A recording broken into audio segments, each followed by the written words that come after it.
Vou falar. Eu achava que eu tava fervendo pro Senhor e eu tava fria. E o inimigo me colocou naquele lugar de que, essa pessoa tá fazendo de qualquer jeito, aquela pessoa tá fazendo de qualquer jeito. Tipo assim, eu achando defeito nos outros, né? E não olhando pra mim mesma, e não vendo que o defeito tava em mim, que eu tava dando legalidade, né, pro inimigo, esse espírito de Jezebel, me colocar dentro de uma caverna aos poucos, porque Satanás, ele não vai vir de uma vez só pra você. Ele é sutil, né? Ele é sutil, ele vai usar uma distração aqui, uma outra coisa ali, uma outra coisa lá. Ele é paciente. Ele vai deixar, ele vai te dar corda pra você mesmo se enforcar. E chegou um certo ponto onde eu falei assim, quer saber? Eu sou boa demais pra esse casamento, eu sou boa demais, esse homem não vai se consertar mesmo. E ali foi a queda, foi o início da queda, né? Eu comecei a abrir mão. Falei, a igreja, o ministério tá se desfazendo, meu casamento tá se desfazendo. E me veio aquela mesma revolta dos meus 16 anos de, já que eu não posso exercer no meu chamado, então não vou fazer nada. Uau. E igual a palavra diz, que, né, o cachorro volta pro vômito. Eu voltei pro mundo. E foi tão interessante que, mesmo tendo experimentado e mesmo sabendo, né, quem já pisou nos santos dos santos em outro lugar, né, eu precisava passar por aquilo porque eu julgava muito o Ricardo. Eu julgava ele por ter saído, eu julgava ele por julgar a igreja, eu questionava, e Deus falou assim, não, peraí, você vai entender a dor dele, você vai entender aonde estava vindo e por que ele teve certas atitudes. Eu só ali que eu fui entender que não era sobre mim. Não era sobre, eu era pobre, coitada, humilhada e, né, vitimizada dentro da minha casa, porque era muito maior. E a gente tem que ter muito essa concepção, como cristão, que não é sobre nós. Não. Né, o nosso chamado é sobre ir de pregar o evangelho a toda criatura. A gente não tá aqui à toa, a gente não vai no lugar, a gente não vai no supermercado à toa, a gente não vai numa visita na casa de uma pessoa à toa. Não é sobre nós. Vai muito mais além. A gente meio que esquece um pouco isso. Né, o nosso casamento desfez, os meus filhos passaram por aquele mesmo processo de decepção e tristeza que eu passei com os meus pais. Né? E aí a gente se cobra de novo, né? Poxa, meus pais separaram e eu lembro como é que foi ruim pra mim. Exato. Agora, eu de novo, meus filhos vão passar por mesma coisa que eu já passei. Sim. Ai, meu Deus, não sei o quê. Sim, e esse espírito familiar, né? Essa maldição hereditária, ela tem vem. gente que não acredita, né? E tem gente que não acredita. Tem gente que tá dentro da igreja, precisa passar por essa libertação para quebrar esses laços. Eu bato na tecla, tem gente que fala, não, Jesus morreu na cruz por mim, já pagou tudo, já cortou tudo. Yes. Mas você também tem que fazer, Renunciar. você, a renúncia de certas coisas. Você tem que ir lá e você negar. Eu não aceito. Eu não aceito. Eu corto esses laços que vêm de família. Sim. De avô que separou da avó, do meu pai que separou da minha mãe, que eu separei, os meus filhos não vai passar. Fazer esse corte. Eu já fiz, já 2 vezes. Aleluia. Eu fiz também. Quando eu vim para Jesus com 18 anos, quando eu te falei que eu passei por um encontro lá em Volta Redonda, na igreja de Filadélfia, pastor Robson Lara, e fiz também agora na nossa igreja, na Hall Church. Sim. Um processo de libertação, porque uma vez que a casa tá limpa, limpa. Mas aí você sai e deixa Jesus e abre a porta, aquele demônio que saiu, ele volta e chama mais 7. E aí minha queda também foi pior do que da primeira vez.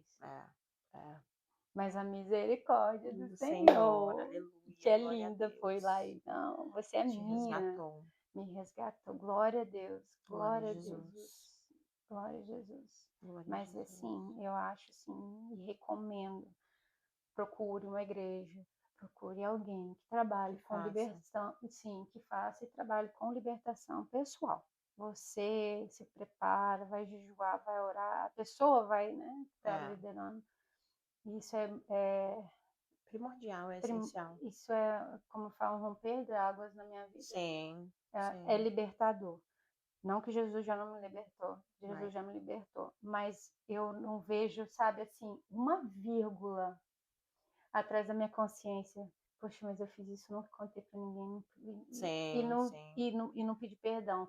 Aquele pecado que a gente tem até vergonha de falar o nome. É, Na libertação você fala, acabou, pronto, ó, falei, yeah. lavei, Lavei. já não tem mais nada. Lavei. Por isso que é libertador, você não Sim. fica com aquela culpa. Sim, e aquele espírito de culpa, Sim, porque aquele espírito de, né, de acusação te culpando o tempo sim, todo. a Bíblia fala para confessar uns aos outros. Exato. E às vezes a gente, Jesus já me libertou, porque lá na cruz ele pagou por todos os meus pecados. Amém. E amém. Mas a gente tem que confessar. Eu já confessei para Jesus, mas a Bíblia fala confessar aos outros. Por isso que eu achei interessante na libertação. Yeah. Porque aquilo que a gente fala e a gente libera, Yeah. nossa, Deus.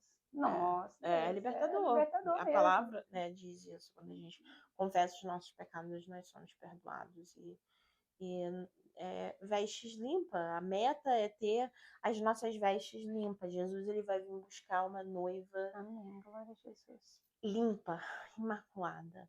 Sim. Então, assim, é muito importante. E quem deu a legalidade foi o homem. Sim, Jesus ele morreu na cruz pelos seus pecados. Porém, quem foi lá e cometeu o erro foi eu e você. É. Então, a gente tem que fazer essa oração de renúncia. Sim. De renúncia. É verdade. E eu me encontrei ali dentro daquele mesmo parâmetro, daquele mesmo pattern, né? E não foi muito tempo depois da minha separação que a gente se separou em fevereiro de 2020 e parecia que aqueles 6 meses ali entre fevereiro e setembro, outubro, eu vivi tipo meio que num, num lugar de dormência. Eu não sentia nada, eu não via nada. Eu só lembro que no finalzinho de setembro, eu e o Ricardo, a gente tinha um acordo de quem ficava com as crianças. Eu tava, tipo, ausente completamente, emocionalmente, ausente na vida dos meus filhos. Meus filhos passaram por aquele processo ali sozinhos. Eu não tava legal na minha cabeça. E eu lembro que em setembro eu comecei a meio que voltar aos poucos, né, visitar algumas igrejas, porque eu estava sentindo muita falta, muita falta, muita falta. Saudade do pai. Sim, e aquela frustração de eu orar e o espírito de acusação vir e falar assim, você não é digna, Jesus não vai descer, o céu não vai se abrir. E aquela frustração de constantemente, e Jesus sempre esteve ali. Às vezes você está fazendo uma oração e você fala assim, eu não sinto Jesus, Jesus está aí. É o inimigo que está tentando impedir você de sentir ele.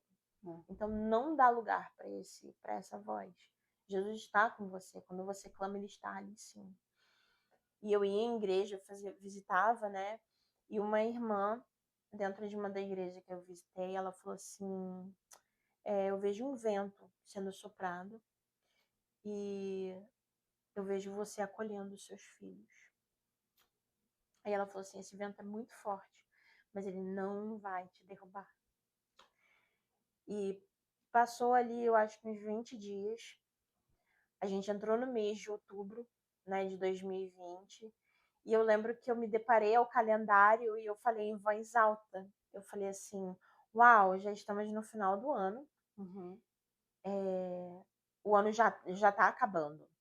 E aí, tipo assim, naquele mesmo. Eu não terminei nem de falar, eu falei assim, mas muita coisa ainda pode acontecer.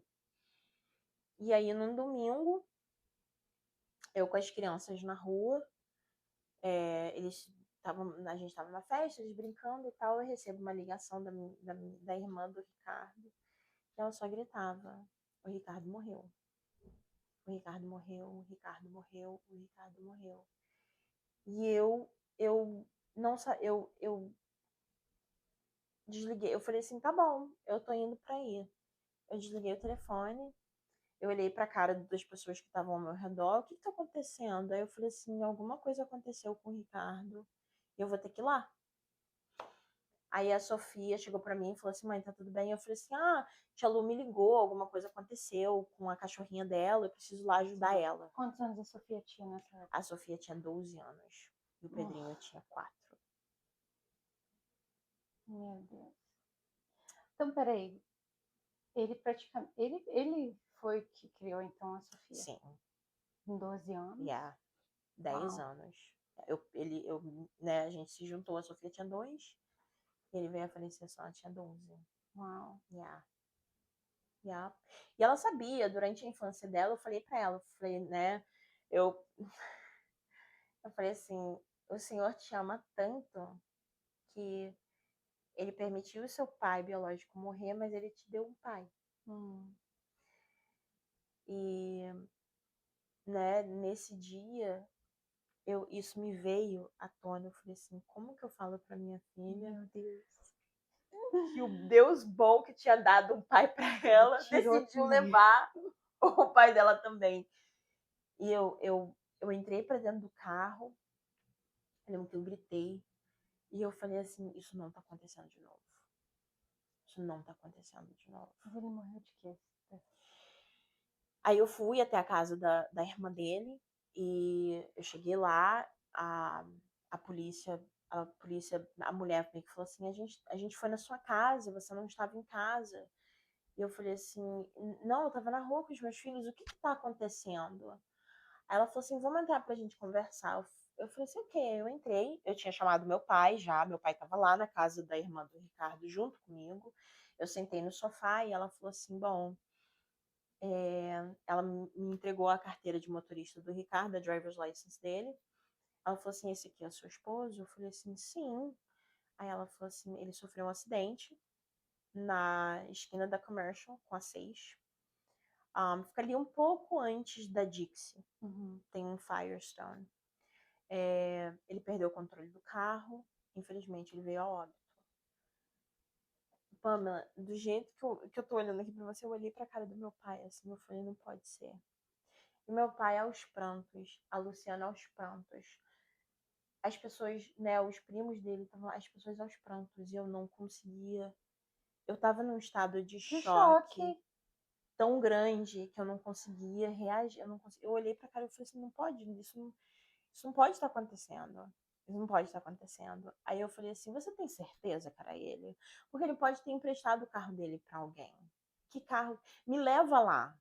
Aí ela falou assim, eu vou te entregar esse papel, você vai entrar em contato com o medical examiner, né? Eu acho que é o pessoal que é responsável pelo corpo.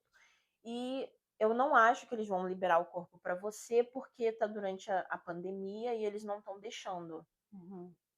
Aí eu peguei o papel da mão dela, eu levantei, peguei meu telefone, né, para ligar pro lugar, mesmo sendo um domingo, né? Foi no dia 11 de outubro de 2020, foi no domingo.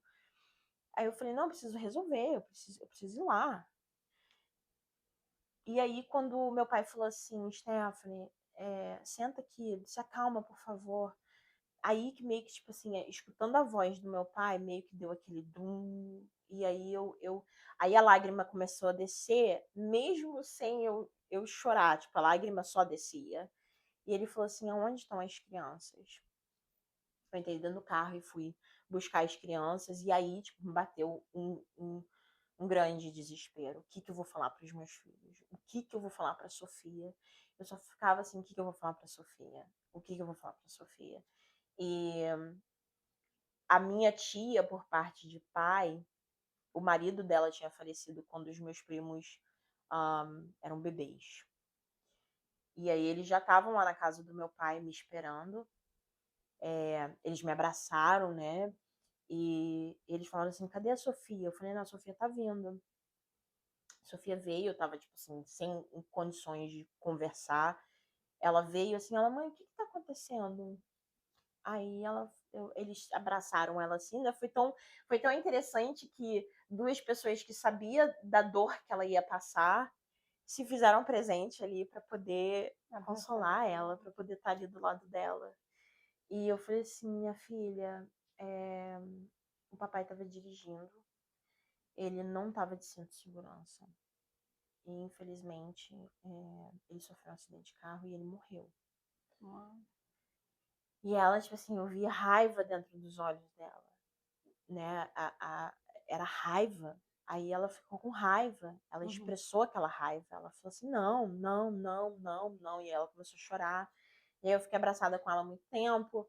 Eu, né, naquele dia seguinte, eu procurei uma psicóloga para ver o que eu ia contar pro Pedrinho. Pedrinho tinha 4 anos de idade na época. Eu sentei com ele, peguei uns carrinhos assim e chamei a Sofia, porque a psicóloga falou para mim, ela falou assim, você tem que fazer parecer que você está contando essa informação para os dois ao mesmo tempo. Eles não podem, o Pedro não pode sentir que você tá contando algo para ele e ela já sabe. Que ela já sabia, porque ele ia se sentir, né?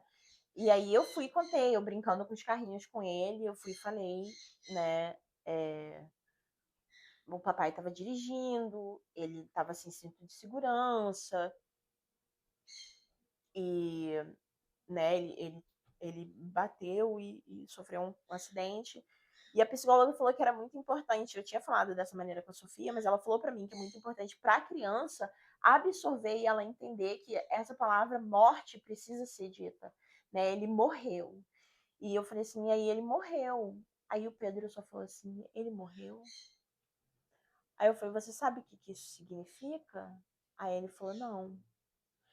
Aí eu falei assim, você tá vendo que a gente tá aqui, eu, você, estamos aqui, a gente acorda, a gente dorme, a gente bebe água, a gente come comida, a gente vai ao banheiro, né? Essa parte do papai não existe mais. Cara, 4 anos é bem pequenininho.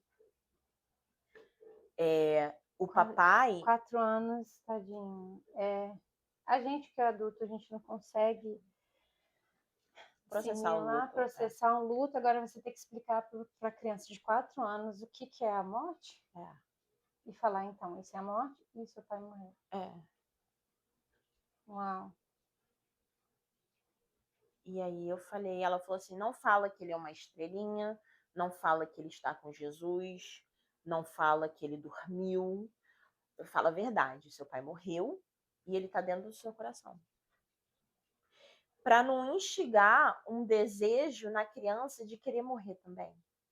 Porque se meu pai está com Jesus, ela quer estar. Eu também quero.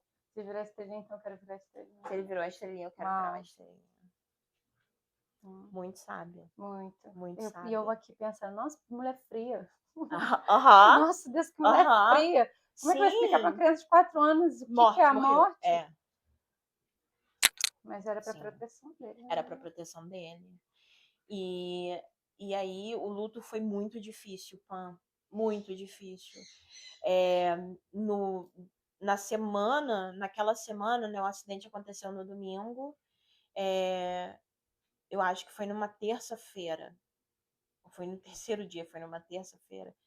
Eu estava com pessoas reunidas na minha casa, muita gente ia lá para casa para trazer comida, para olhar as crianças, para só estar lá dentro de casa.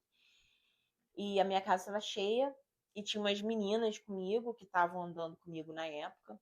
Tinha pessoas da igreja, tinha pessoas que não eram da igreja também.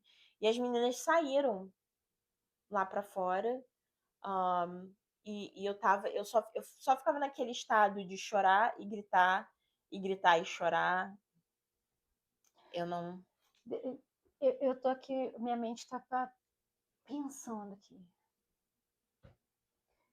Como é que você viu Deus nisso? Você viu Deus nisso? Nesse momento, porque eu sei que assim, a gente perdeu alguém, a gente ficou triste, apesar, mesmo vocês estando separados, divorciado, não chegou ao divórcio, não sei, mas não, né? Porque vocês ainda estão Não, casados. né? Mas, tipo, Separados. separados, a gente não, aquilo, a gente não tá pronto para perder ninguém, a gente não quer perder ninguém, né? E não sentiu nenhum momento um abandono? Deus, ele é tão onisciente e onipresente que aconteceu esses dois fatos para mim entender que ele estava lá, né?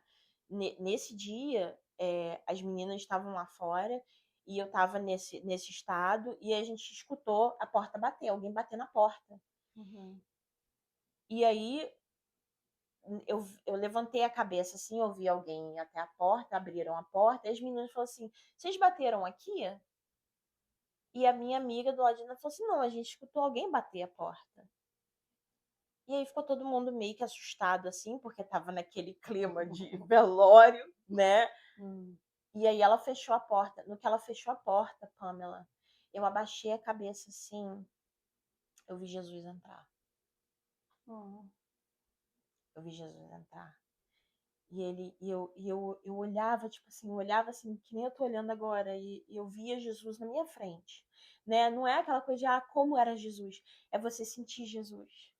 É você olhar e você saber que era Jesus. E no meu espírito o Senhor falou para mim assim: eu falei para você, eu te avisei, mas não é para você ter medo porque eu tô aqui. E aquilo me trouxe muito conforto, né? Eu lembro que eu apontava, e eu só sabia falar em língua estranha. E as pessoas ao meu redor, assim, todo mundo assustado. A menina que não era da igreja, acostumada comigo no dia a dia dentro do trabalho, acostumada comigo orando em línguas dentro do banheiro, porque, né, a nossa vida de oração, ela falava assim, ela tá vendo alguma coisa, Deus tá mostrando ela alguma coisa. E, e de repente, assim, apareceu o Ricardo do lado de Jesus, abraçada com ele. E aí eu sabia que ele tinha ido pra glória. Mesmo ele estando embriagado. Mesmo ele estando drogado. Igual aquele ladrão na cruz, aquele último segundo dentro daquele acidente, houve uma redenção. Ele pode ter gritado: Jesus, me perdoa. Eu não consegui combater o bom combate, a minha dor me sucumbiu. Aquilo me trouxe muito conforto. Uma outra coisa que aconteceu foi que naquele sábado, no dia 10, eu estava sentindo uma dor muito forte nas costas. Minto, voltando. Naquela semana, na quarta-feira, antes daquele domingo, na quarta-feira, o Pedro acordou de madrugada. Ele me acordou e ele falou assim: tem um monster no meu quarto. E eu falei assim: um monster no seu quarto? Ele falou assim: ele tem uma mão assim e ele fica levantando a mão dele. Eu quero que você ore por mim, com 4 anos de idade. Uau. Aí eu abracei ele, eu orei, eu comecei a orar e eu adormeci. Ele me chacoalhou, ele voltou, você precisa orar mais. Ele com aquele, ele voltou, você precisa orar mais. E eu continuei orando a madrugada dentro. Passou quinta, passou sexta. No sábado, me deu essa dor gigante na coluna. Depois eu fui entender que aquilo ali já era o espírito da morte que estava. Uau. E eu mandei uma mensagem pro Ricardo. Eu falei assim: olha, eu preciso que você me mande o dinheiro da pensão hoje, ao invés de segunda. Eu tô rindo hoje, né? É meio que engraçado. Eu preciso que você me envie o dinheiro hoje em vez de segunda, porque eu tô com muita dor nas costas e eu não quero fazer comida, eu não quero fazer compra, eu tenho que pagar não sei o quê. Aí ele falou assim: tá bom. Ele me mandou o dinheiro. Aí ele falou assim: eu queria muito estar aí pra poder cuidar de você. Uhum. Mas eu tava ainda muito machucada. Eu ainda tava muito machucada. E com medo dele me ferir. Aí passou algumas horas, ele falou assim, você tá em casa? Eu falei, tô. Ele, tá bom, eu tô indo aí. Aí ele chegou lá, com aquele jeito de cavaleiro num cavalo branco, porque ele fazia isso, quando ele fazia as mess dele, quando ele fazia, né, as artes dele, depois ele vinha num cavalo branco me salvar das artes, das coisas que ele aprontava. Porque desde o começo, eu tô te atazanando pra você ir pra igreja orar. Exato, né? Eu tô entendendo aqui da exato. Eu tô fazendo isso aqui pra sua melhoria. Tô te ajudando. Tô te ajudando a ser uma pessoa melhor. Ele chegou lá em casa, bateu na porta. Aí eu falei assim, o que você tá fazendo aqui? Aí ele falou assim, não, eu vim trazer uns negócios. Aí encheu a geladeira de compra.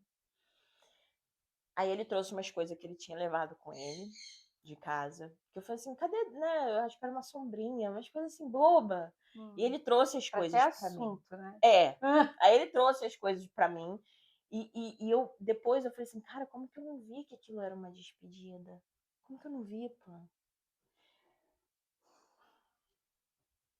E aí ele falou assim, vou fazer uma comida, o que você quer? Aí eu falei assim, eu quero de estrogonofe. Aí ele falou assim, então tá, vou fazer. Aí fez estrogonofe, aí passou gelol nas minhas costas, fez massagem nas minhas costas. Aí ele falou assim, comprei o sorvete que você gosta. Aí ele foi lá, botou as crianças pra dormir.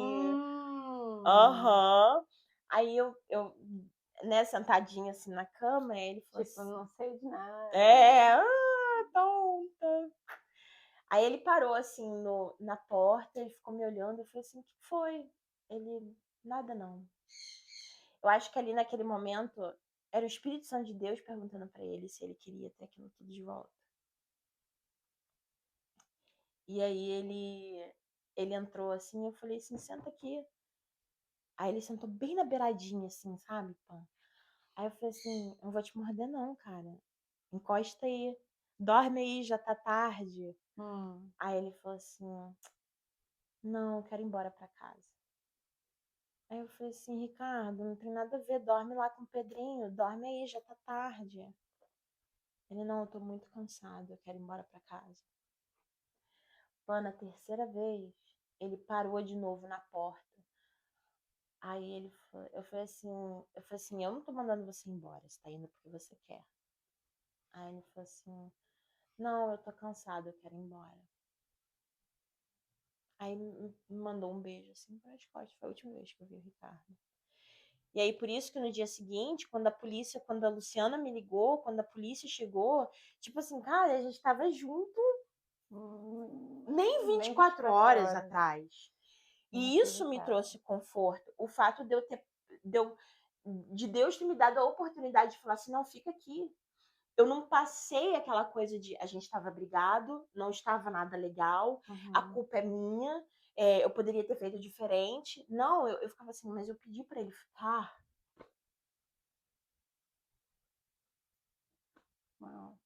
Eu pedi para ele ficar, ele tava, né, a resposta dele, eu tô cansada, eu quero ir embora. Você tentou segurar ele? Yeah. Tipo, não vai, fica aqui. We're cool. A gente tá ok. Tá tudo bem. Tá tudo bem. Tá tudo bem. E ele, né? E essas coisas, assim, eu acho que foi fundamental, né? Para essa dificuldade que a gente passou como família, eu e as crianças, de ter essa base, de ter esse cuidado de Deus. Sim, porque eles despediram o pai também. O pai botou eles pra dormir. Eles viram o pai entrando, cuidando e viu que vocês estavam bem. Isso faz uma diferença grande na vida das crianças. Deus permitiu. Deus é detalhista. Ele cuidou de tudo. Eu guardei aquele estrogonofe. Foi a primeira refeição que eu fiz. Porque eu fiquei assim, acho que 10 dias sem comer. No dia do velório, quando eu voltei, eu cheguei em casa e falei assim. Minha mãe falou assim, eu não acredito que você vai comer isso. Eu falei assim, vou. Eu sentei, era o melhor estrogonofe, ele sabia cozinhar muito bem. E aquele primeiro ano foi muito, muito, muito desafiador. Eu e a Sofia, a gente não conseguia dormir. A gente mandava mensagem, às vezes, uma pra outra, 1h da manhã. Are you awake? Você tá acordada? Ela assim, sim. Hum. É, à noite, às vezes, ela vinha pro meu quarto e ela botava a minha cabeça no colo dela.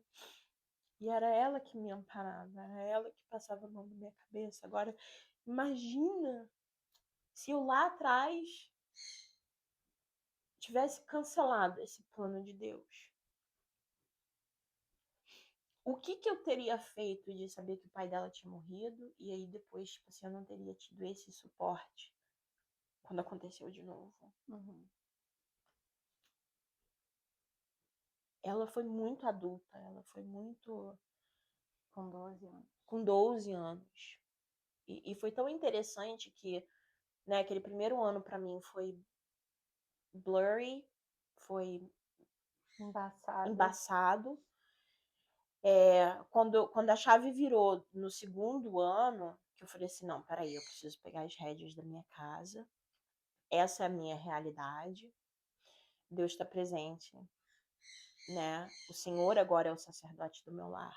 Uhum. Deus não permitiu eu ter um divórcio. Eu sou, né, no mundo espiritual, eu sou uma viúva. Uhum. E Deus, a proteção dele está sobre a minha vida. Eu peguei aquele versículo de que ele é pai do órfão e protetor da viúva, com tudo que tinha dentro de mim. Mais uma vez, o quanto a palavra é importante. E eu profetizava aquilo todos os dias. O Senhor é o meu protetor e Ele é pai dos meus filhos. Essa casa tem um sacerdote, essa casa tem um pai. E quando a gente entrou naquele segundo ano, a Sofia desabou. Eu acho que ela viu uma segurança dentro de mim.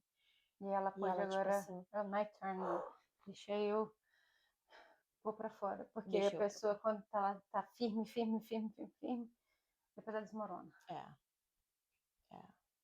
E aí veio vários questionamentos. E tinha muita coisa que eu não podia, meio que. Eram questionamentos que eram meus, né? Aquela coisa. Eu tava dentro da igreja, eu orei e jejuei pela vida do meu esposo. Como que isso pode. Tipo assim, como que Satanás entrou e matou, roubou e destruiu tudo que a gente estava vivendo? Porque aconteceu tudo muito rápido, né?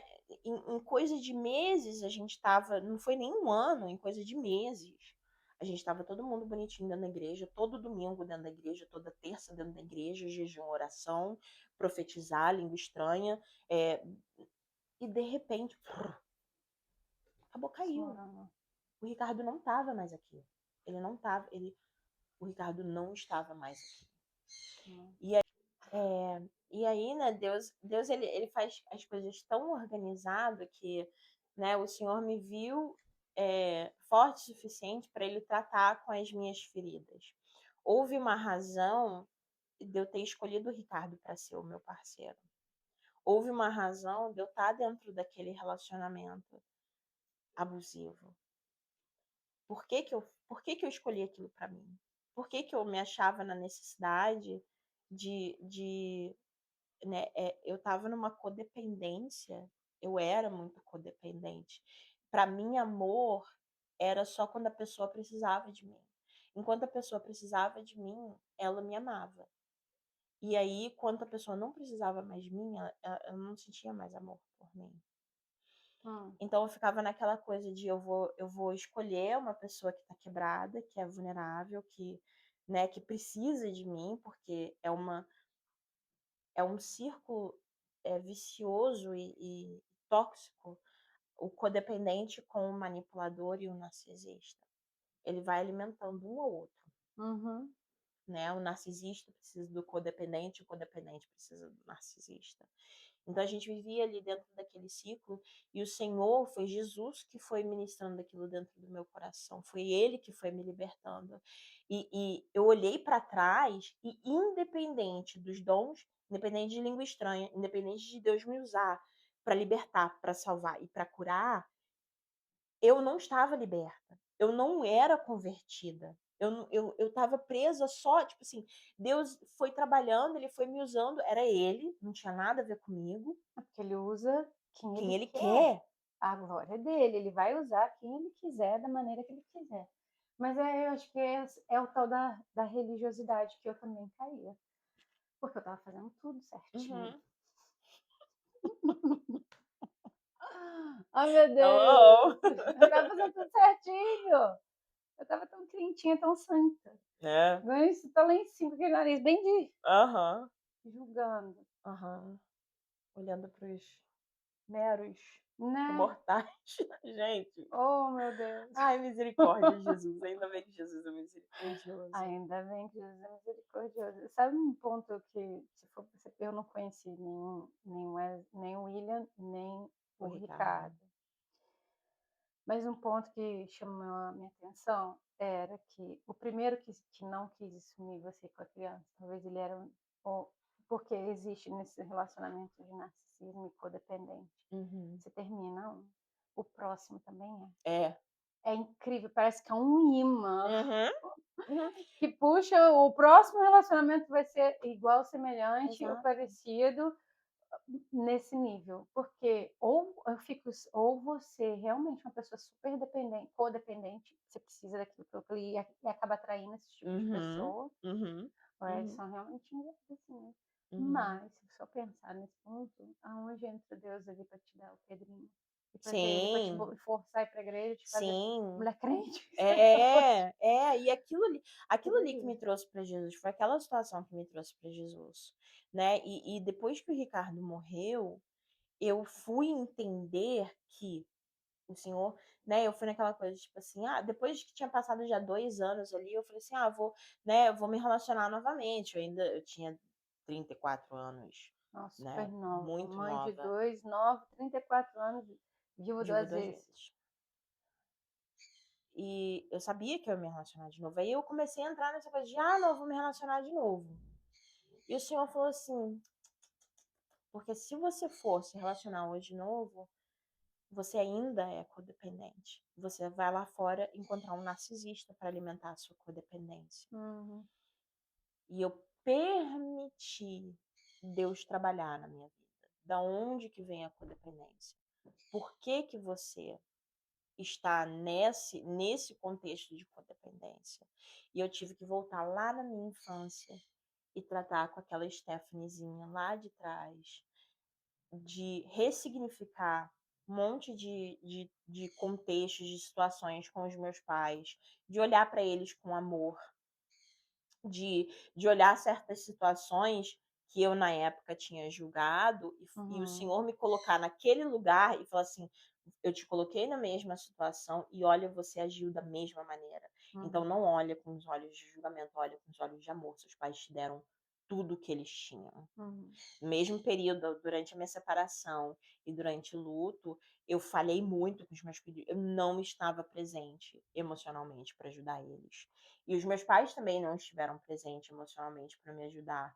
E eu julgava muito eles, mas eles são adultos, eles tinham que dar conta, eles tinham que fazer. Eu era adulta, eu tinha que dar conta, mas eu não tinha para dar. A gente parece que perde a força, né? Eu lembro que eu passei um bom tempo, na verdade, minha mãe era uma inimiga minha. A minha mãe? Minha mãe era uma inimiga minha, porque eu não aceitava, porque aconteceu, não aconteceu, assim, mas eu não pedi para vir para o mundo. Eu sou filha, a obrigação dela era me proteger. A obrigação dela era cuidar de mim. A obrigação dela, eu era só uma criança, sabe? E aí, quando foi na minha vez, eu olhei para ela e eu chorei. Eu falei assim, eu não tenho força. Eu não tenho força. Claro que a gente toma decisões diferentes na vida, mas eu me senti sem força nenhuma para passar por essa barreira. E eu sei que eu abandonei os meninos, porque eu não tinha força para dar para ele força. Sabe? Deus te colocou naquele exato lugar para você, né? Assim, eu divido isso com muito carinho e muito temor. Eu perdoa, libera perdão. Né? Se você é jovem, se você ainda julga o seu pai ou sua mãe por alguma coisa, libera perdão. Eles não sabiam o que eles estavam fazendo. Eles fizeram o melhor que eles podiam. Olha para essa situação com amor, porque senão, eu te falo uma coisa muito séria. Senão, Deus vai permitir você traçar o mesmo espaço para você olhar E entender. e entender. Na própria pele. Na própria pele. E Não dói. dói. Dói porque é na gente. Antes a minha dor de Dói. criança era de abandono. É. De abandono. Uhum. Pra me abandonar. A minha também. E aí, quando foi da minha vez, Wanda, não, olha as crianças. Assim, não, as crianças, eu não tenho força. É. Era, eu não coisa assim, mas eu não tenho força, eu não consigo, e eu só chorava. E depois, quando eu olhei minha mãe, eu vi, eu falei assim, mãe, agora eu te entendo. Uhum. Me perdoa, abracei, chorei. E eu falei assim, Senhor, não permita eu cair nos erros depois disso, desse processo, que teve um processo e ela errou. E eu falei, Senhor, não me permita eu cair nesses mesmos erros. É. Que a minha mãe caiu, mas se não fosse a mão do Senhor, eu teria caído, porque foi por um filho. Cheguei muito pertinho. Cheguei muito pertinho. Muito, muito, muito. Eu acho que de tudo só não aconteceu uma das coisas. Porque minha mãe, depois do divórcio, ela foi procurando um amor na vida dela. E bebendo, e festa, e parecia uma adolescente, e eu sendo adolescente, parecia que minha mãe estava competindo comigo. Então, essas coisas não aconteceram. Eu não tive tempo de sair procurando amores e amores e amores. Mas eu também caí na bebida. Aí eu caí para festas. O que tivesse de bebida era um escape. E eu caí na bebida. Sabe? E nesse tempo, onde os meninos estão, tá com o pai? Agora é minha vez de. Eu vou sei lá. O escape, né? É o escape. Vou agora descansar e encher a cara. É uma ilusão tão grande. Pois é. E aí, até, né? Você catar de volta pelo cabelo.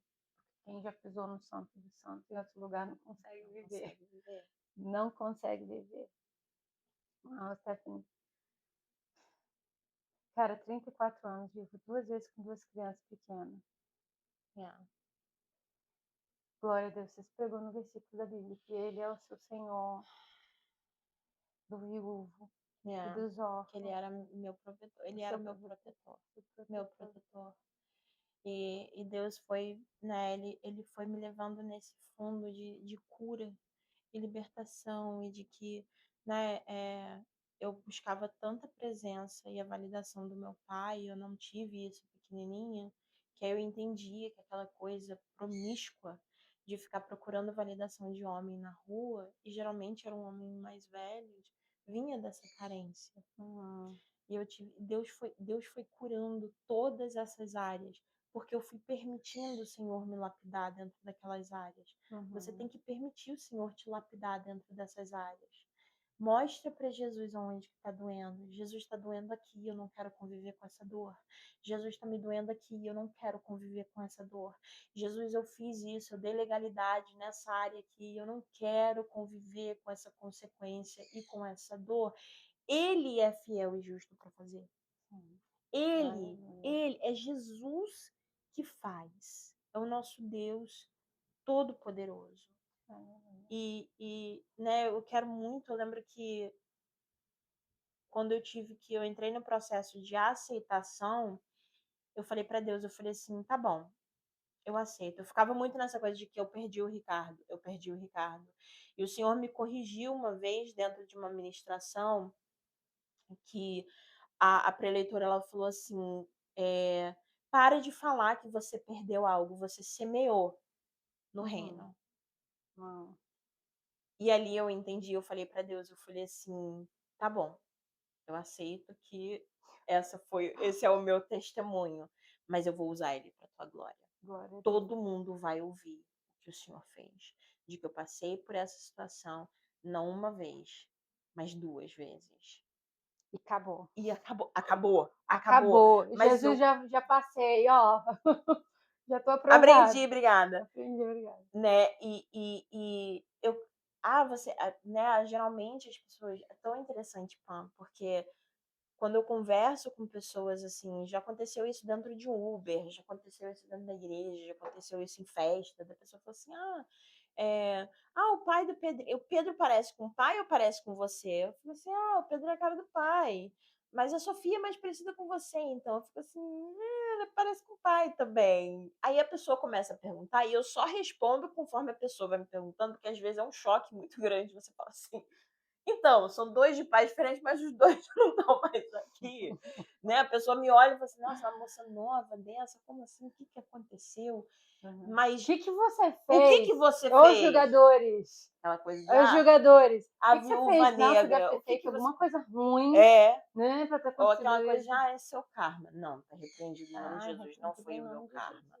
Foram decisões que eles tomaram, infelizmente, que levaram a essas consequências. E Deus, né, ele me capacitou e ele me viu forte o suficiente para suportar e para poder estar Hoje do outro lado testemunhando, né? testemunhando, né? E aí, quando eu me vi meio que pronta, né, para me relacionar com uma pessoa, eu lembro que foi dia 12 de março de 2022. E 12 de março de 2024, desculpa. 12 de março de 2024, eu comecei um jejum. Eu lembro desse jejum. Comecei um jejum. Eu, na minha percepção, eu falei assim, eu tô pronta pra conhecer o homem que vai passar o resto da vida dele comigo. Hello? Então, o resto da sua vida o resto com da minha ele. vida com Para ele, aí, né? O não resto é? das nossas vidas, Isso. porque a gente, Só né? dele não, irmã. Não, o resto das Mana. nossas vidas. Em nome de Jesus, a gente vai ser arrebatado juntos. Amém, glória a Deus. Eu vou viver isso. Velhinha com o Bruno, em nome de Jesus. E aí eu entrei, eu senti no meu coração, orei a Deus, eu falei assim, Senhor, eu não quero escolher. Quem vai escolher é o Senhor. Porque todas as vezes que eu escolhi deu ruim. Deu ruim. Então, né, eu vou colocar isso nas mãos do Senhor, eu vou jejuar. Igual, né, coloquei na minha cabeça a história de Esther. Li o livro de Ruth, falei assim, eu sou Ruth, esperando o meu Boaz, e é isso, né? Fiz o jejum, comecei o jejum, decidi tirar pão, batata e arroz. Né, o arroz, porque era aquela coisa simbólica do casamento, né? As pessoas jogam arroz em cima das pessoas casando. É o pão, porque eu pensava assim, pão é Bíblia, é alimento, então eu vou me sustentar da palavra, eu vou me sustentar do Senhor. E a batata, porque é uma coisa que eu amo. Batata, de todos os jeitos, batata frita, batata assada, batata cozida. De todos os jeitos. Com bacon, cream. Gente, experimenta ficar uma semana sem comer batata, pão e arroz pra você ver como é que é difícil. A gente olha assim e fala assim, isso é fácil. Vai fazer pra você ver. Quantos, né, Pan? Quantos almoços que eu comi aquela comidinha de passarinho, era... Não, eu tinha que fazer separado um pouquinho. Não, esse aqui é separadinho aqui pra Steph. Todo mundo comendo, né? E ela lá só com aquela carninha, aquele molhinho. Eu olhava assim, oh meu Deus. Cachorro quente, pessoal, com aquele pão, aquela, né, salsicha, Não, batata comia, palha. O que você tá comendo, Steph? Cachorro quente. Mas só tem aí a linguiça com carne moída, cadê o pão? Não tô comendo pão. Não tô comendo pão. E ficava naquela coisa, era aquele meio mistério, né? Não, e o hot dog, o cachorro quente ainda tinha o purê de batata. Sim. Meu Deus do céu. Eu falava assim, Deus tá vendo, Jesus tá vendo. E quando eu abri esse jejum, Deus me entregou, né, acho que é 2 Ageu 9, que fala sobre a honra da segunda casa. E foi assim, não foi uma coisa eu entreguei o meu jejum, eu abri a Bíblia e parou ali, e quando eu comecei a ler, eu fiquei assim, meu Deus do céu, a glória da segunda casa, a glória da segunda casa, a glória da segunda casa.